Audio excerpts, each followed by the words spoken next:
আসসালামু আলাইকুম। ফয়সাল টেক এই ইউটিউব চ্যানেলের আরও একটি ইম্পর্টেন্ট ভিডিওতে আপনাকে স্বাগতম। বরাবরের মতো আপনারা দেখছেন অ্যান্ড্রয়েড অ্যাপ ডেভেলপমেন্ট। তো আগের ভিডিওতে আমরা দেখছি যে কিভাবে আপনারা আপনাদের তৈরিকৃত ডিফল্ট অ্যাপে ইমেজ ওপেন করতে পারেন। যেমন এখানে যদি আমি ক্লিক করি ইমেজের উপর, তাহলে ওপেন বাই ডিফল্ট যে অ্যাপটা আমরা তৈরি করছিলাম এই নামে, তো সেটা দিয়ে ওপেন করলে দেখতে পাচ্ছেন যে সেই অ্যাপ দিয়ে ইমেজটা ওপেন হচ্ছে, গ্যালারির মতো কাজ করতেছে এই অ্যাপটা সিম্পলভাবে 2-3 লাইন কোড করে। তো আজকের যে ভিডিও টপিকটা সেটা হলো যে আপনারা কিভাবে আপনাদের তৈরিকৃত অ্যাপ দিয়ে পিডিএফ ওপেন করতে পারেন। Open PDF by default application তৈরিটা দিয়ে। তো এইখানে আমরা অ্যাসেট থেকে একটা পিডিএফ অলরেডি লোড করাইছিলাম, এই অ্যাপের সোর্স কোডটাও কিন্তু আমরা দিয়ে দিয়েছিলাম, তো অনেকেই সেটা দেখেছেন। তারপরে আমরা স্টোরেজ থেকেও কিন্তু এখানে ক্লিক করে লোড করাইছিলাম ইমেজ, এরকম মানে পিডিএফ লোড করাইছিলাম, এখানে ক্লিক করে ওপেন করে স্টোরেজ।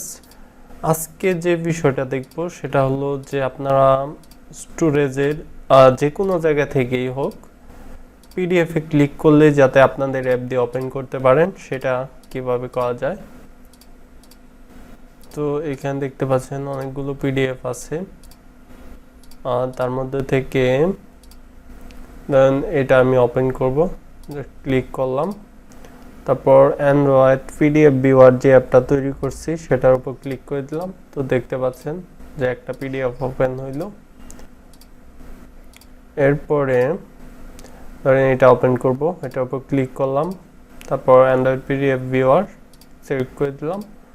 তো দেখতে পাচ্ছেন যে পিডিএফ এর যে টাইটেলটা সেটাও কিন্তু উপরে শো করে, আর স্মুথলি ভাবে কিন্তু পিডিএফ গুলি শো করে, জুম করা যায়, এখানে পেজ নাম্বার দেওয়া আছে, সেই পেজ নাম্বার অনুযায়ী যাওয়া যায়। আর একটা পিডিএফ কিন্তু ডিফল্ট ভাবে ওপেন ছিলই।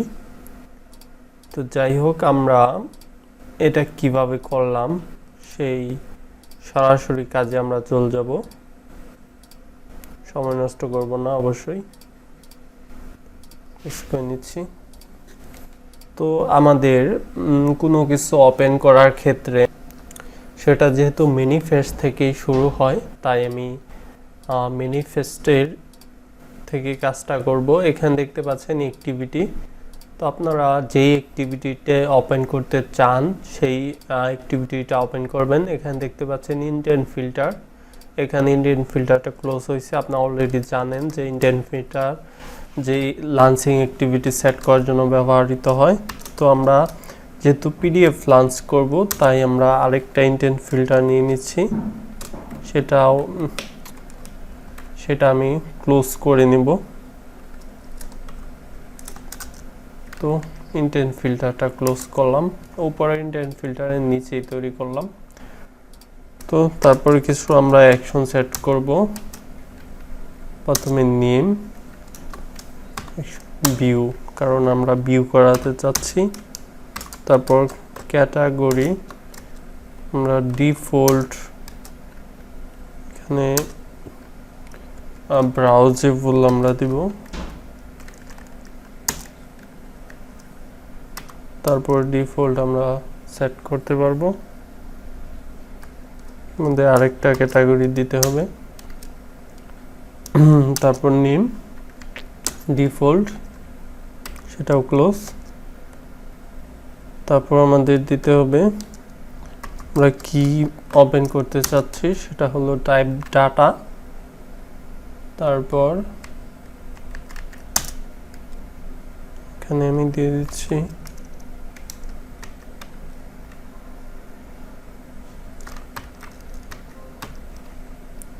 তো আমি স্ক্রিন দিলাম কন্টেন্ট। তো আপনারা লিখতে থাকবেন, এরর থাকলেও সেটা সলভ হয়ে যাবে অটোমেটিকলি, সমস্যা নেই। এখানে একটা স্ক্রিন দিচ্ছি, ফাইল,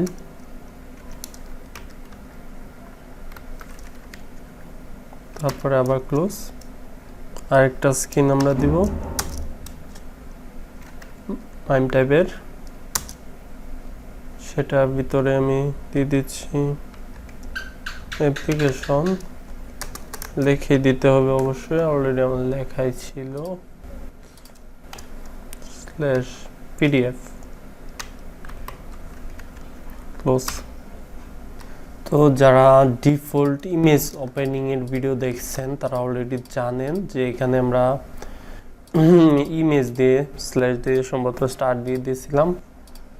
তো সেটা চাইলে দেখে নিতে পারেন আরও ভালো আইডিয়া পেতে। তো আমরা এই অ্যাপটার ইনটেন্ট ফিল্টারের মাধ্যমে যেখানে পিডিএফ ফরম্যাট ওপেন করতে চাক ইউজার, এই যেহেতু এখানে মাইম টাইপটা আমরা দিয়ে দিয়েছি, তার ফলে কি হবে অটোমেটিকলি এই অ্যাপে আপনার সামনে শো করে যাবে আর কি। শেয়ারের মাধ্যমে করা যায়, ইমেজ আমরা দেখেছি শেয়ারের মাধ্যমে কিভাবে ওপেন করা যায়। তো সেটা আপনারা ইমেজের ক্ষেত্রে যেভাবে কাজ করবেন এটার ক্ষেত্রে সেভাবে সেমভাবে করতে পারবেন। আর শুধু মাইম টাইপটা চেঞ্জ করে দিবেন, আর ভিতরে কিছু কাজ আমি অবশ্যই দেখাবো। তো এখন এই ডাটাটা আমরা ম্যানিফেস্ট থেকে রিসিভ করে সেটা আমাদের লোড করাতে হবে। তো এটা নিয়ে কি ডিসকাস করছিলাম কিনা, এইখানে যে অ্যাসেট ফোল্ডারটা ছিল সেটাতে একটা পিডিএফ রাখা ছিল এই নামে। তো সেইটা আমরা এখানে স্যাম্পল ফাইলে একটা স্ট্রিং দিয়ে রেখে দিয়েছিলাম, তারপর সেইটা আমরা বিভিন্ন জায়গায় লোড করাইছি। এখানে অপশন আইটেম আমরা যেহেতু পিক করছিলাম ফাইল, তারপর স্টোরেজ পারমিশন নিছিলাম, সেটা আবার নিচে কল করছি। ইউজার যেটা সিলেক্ট করছে পিডিএফ সেটা আবার স্টার্ট অ্যাক্টিভিটি ফর রেজাল্টের মাধ্যমে আমরা রিকোয়েস্ট কোড যদি ম্যাচিং হয়ে থাকে তাহলে আমরা সেই রিকোয়েস্ট কোড অনুযায়ী সেই রেজাল্টটা গেট করছিলাম ইনটেন্ট গেট ডাটার মাধ্যমে। তারপর ডিসপ্লে ফ্রম ইউআরআই, আর ইউআরআইটার ভিতরে যে ডাটাটা আমরা পাইছি সেটা ডিসপ্লে ফ্রম ইউআরআই পাস করে দিছি। এখন এই মেইন কাজটা হলো ডিসপ্লে ফ্রম ইউআরআই। তো আমি আবার কন্ট্রোল প্রেস করে ধরে রেখে মাউসে ক্লিক করলে দেখতে পাচ্ছেন যে ডিসপ্লে ফ্রম ইউআরআই যে মেথডটা, তো সেই মেথডের আন্ডারে একটা প্যারামিটার হলো যে ইউআরআই। তো file name URI are from URI আমাদের যে ইটা ছিল মানে ডিপেন্ডেন্সিটা, সেটার মেথড হলো পিডিএফ যে ভেরিয়েবলটা দিচ্ছেন ফ্রন্ট এন্ডে, এখানে আইডি দিচ্ছেন আর গ্লোবাল ভেরিয়েবল যে ডিক্লেয়ার করছেন পিডিএফ সেটার যে একটা ভেরিয়েবল দিচ্ছেন, এখানে দেখেন এখানে ফাইন্ড করছেন। তারপর এই পিডিএফ এ ভেরিয়েবলে আপনারা ফ্রম ইউআরআই দিয়ে ডিরেক্টরি থেকে লোড করা যায়। আরেকটা আছে পিডিএফ ভিউ ফ্রম অ্যাসেট, এটার মাধ্যমে অ্যাসেট ফোল্ডার থেকে লোড করা যায়, যেটা আমরা উপরে ভেরিয়েবলে এখানে রাখছিলাম পিডিএফটা এখানে এই নামের, সেটাই কিন্তু আমরা লোড করাইছি অ্যাসেটের মাধ্যমে। তো আমাদের অ্যাসেট দরকার নাই, আপনারা চাইলে এখানে অন ক্রিয়েটের ভিতরে সবই আছে। অন ক্রিয়েট স্টার্ট হয়েছে এখানে, আর এটা ক্লোজ হয়েছে একদমই শেষে, এইখানে ফুল পেজই জুড়ে আছে, রিমুভ করে দিচ্ছি, সেগুলো দরকার নাই। তো যাই হোক, আমরা ভিডিও লং করব না, ডিসকাস এগুলো সিম্পল কোড, বোঝার কিছু নেই। আমরা এই যেটা দেখাইলাম যে ডিসপ্লে ইউআরআই দেখাচ্ছি অবশ্যই একটু, যে ডিসপ্লে ফ্রম ইউআরআই। তো এই ইউআরআইটাই আমরা এখানে ইউআরআইটা পাঠাবো, যার ফলে কিন্তু মানে ম্যানিফেস্টে যে ইউআরআইটা পাবো সেটা এখানে পাঠাবো, তারপরে কিন্তু আমাদের পিডিএফটা লোড হবে। তো এটা অনক্রিয়েটের ভিতরে যেহেতু এটা আছে, আর ডিসপ্লে ফর্ম অ্যাসেটসের এটার পিডিএফটা অটোমেটিকলি যেহেতু লুট নেয়, অ্যাপটা ওপেন হইলেই এখানে আমরা লুট করব। তো এখানে একটা কন্ডিশন দিয়ে দিচ্ছি। কন্ডিশন দেওয়ার আগে আমাদের ডাটাটা ম্যানিফেস্ট থেকে গেট করে নিতে হবে। ইউআরআই একটা ভেরিয়েবল দিলাম, তারপর ম্যানিফেস্ট থেকে ডাটা গেট করার জন্য গেট ইন্টের আমরা ইউজ করব,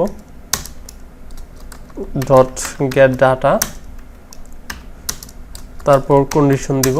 তো আমরা ম্যানিফেস্ট থেকে এই লাইনের মাধ্যমে ডাটাটা গেট করে ফেলছি এক লাইনের মাধ্যমে, সেটা ইউআরআইটা গেট করে ম্যানিফেস্ট থেকে এখানে রাখছি এই ভেরিয়েবলের ভিতর। এখন এই ইউআরআইটা আমরা সেট করে দিব ডিসপ্লে ফর্ম ইউআরআই এর ভিতরে। তো কন্ডিশন দিয়ে দিচ্ছি, যদি ইউআরএল ফাঁকা না থাকে, নট ইকুয়াল টু নাল যদি না হয়, কন্ট্রোল শিফট এন্টার দিয়ে এর ভিতরে দিয়ে দিচ্ছি ডিসপ্লে ফ্রম ইউআরআই, আর যে ইউআরআই ভিতর রাখছি সেটা আপনারা অন্য নামও দিতে পারেন। যদি দেন পিডিএফ, আমি পিডিএফ দিয়ে দিচ্ছি, এই পিডিএফটাই এর ভিতরে দিতে হবে। তো সিম্পল এই এক লাইন কোড। আপনারা যদি আবার মাথার চুল টুল ছিঁড়ে ফেলেন গবেষণা করিয়া, তাই ভিডিওটা তাড়াতাড়ি দিয়ে দিলাম। তো কন্ডিশনটা তো আমাদের এল স্টেটমেন্টের ভিতরে হবে না, অবশ্যই বাইরেই হবে। এখানে তো এইটুক এক কাজ, আমরা তো এইটুক কাজ করলাম। এখানে আমি যেহেতু ভেরিয়েবল পিডিএফ দিছি, তাই আমাদের সেটা তো আমরা চেক করি নাই, অন্যটা চেক করে বেরিয়েছি। আবার রান করতেছি, তো আমরা এখানে ওপেন করতে পারবো এখন ইজিলি যে কোনোটাই। আর গিটহাবের প্রজেক্টটা আমি আপডেট করে দেওয়ার ট্রাই করব। দেখতে পাচ্ছেন যে সুন্দর কাজ করতেছে। তো এই ভিডিও লং করবো না, এই পর্যন্তই। নেক্সট ভিডিওগুলো দেখা আমন্ত্রণ রইল। আল্লাহ হাফেজ।